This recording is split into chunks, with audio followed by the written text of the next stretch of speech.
ప్రధాని నరేంద్ర మోదీ ఇథియోపియా పర్యటనలో ఒక అపురూప దృశ్యం ఆవిష్కృతమైంది. భారత జాతీయ గీతమైన వందే మాతరాన్ని ఇథియోపియా గాయకులు మనసుకు హత్తుకునేలా ఆలపించారు. దీంతో ప్రధాని నరేంద్ర మోదీ సంతోషంతో చప్పట్లు కొట్టారు. అలాగే ఇథియోపియా అత్యున్నత జాతీయ పురస్కారాన్ని ప్రధాని మోదీకి అందజేశారు.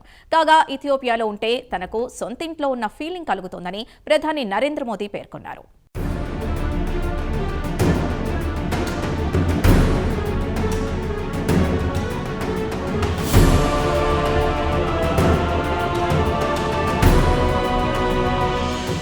మూడు రోజుల విదేశీ పర్యటనలో భాగంగా తాజాగా భారత ప్రధాని నరేంద్ర మోదీ ఇథియోపియా చేరుకున్నారు. జోర్డాన్ నుంచి ఆయన విదేశీ పర్యటన ప్రారంభమైన సంగతి తెలిసిందే. జోర్డాన్ పర్యటనను విజయవంతంగా పూర్తి చేసుకుని ప్రధాని నరేంద్ర మోదీ ఇథియోపియా చేరుకున్నారు. కాగా రాజధాని అడిస్ అబీబాలోని విమానాశ్రయంలో ఇథియోపియా ప్రధాని అహ్మద్ అలీ భారత ప్రధాని నరేంద్ర మోదీకి అపూర్వ స్వాగతం పలికారు.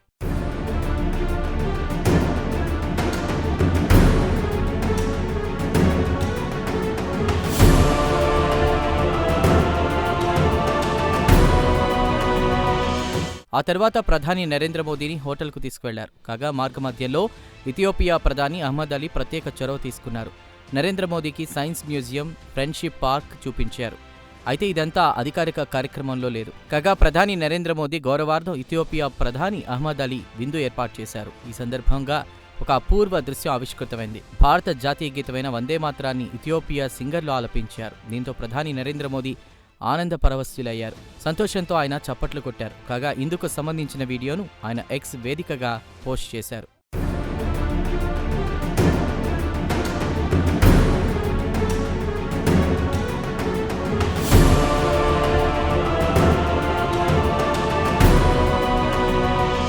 కాగా ఇథియోపియా విదేశీ పెట్టుబడిదారుల్లో ఎక్కువ మంది భారతీయులు ఉన్నారని ప్రధాని నరేంద్ర మోదీ పేర్కొన్నారు. అంతేకాదు వివిధ రంగాల్లో వీరంతా పెట్టుబడులు పెట్టి స్థానికులకు ఉపాధి కల్పిస్తున్నారన్నారు. ఇథియోపియాలో ఉంటే తనకు స్వంతింట్లో ఉన్న ఫీలింగ్ కలుగుతుందని ప్రధాని నరేంద్ర మోదీ పేర్కొన్నారు. అలాగే అనేక కీలక అంశాల్లో భారత్, ఇథియోపియాలు పరస్పరం సహకరించుకోవాల్సిన అవసరం ఉందన్నారు.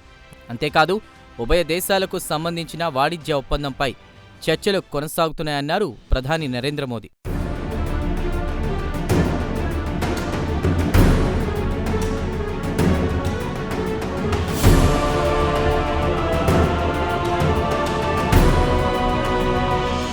కాగా ఇథియోపియాలో ప్రధానమంత్రి నరేంద్ర మోదీ పర్యటించడం ఇదే తొలిసారి. ఇదిలా ఉంటే ఇథియోపియాకు భారతదేశం రెండవ అతిపెద్ద వాణిజ్య భాగస్వామి. 2023-24లో రెండు దేశాల మధ్య మొత్తం 5,175 కోట్ల వాణిజ్యం జరిగింది. ఈ కాలంలో భారతదేశం 4,433 కోట్ల విలువైన వస్తువులను ఎగుమతి చేయగా ఇథియోపియా 742 కోట్ల విలువైన వస్తువులను ఎగుమతి చేసింది.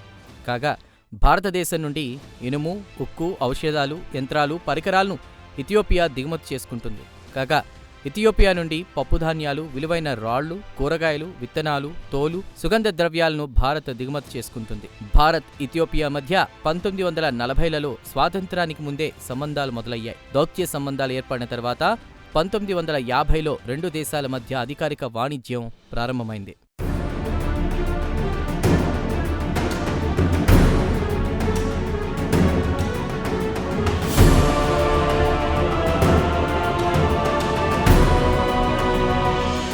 ఏమైనా వందే మాతర గీతం ఆలపించి భారత ప్రజల మనస్సు దోచుకున్నారు ఇథియోపియా సింగర్లు.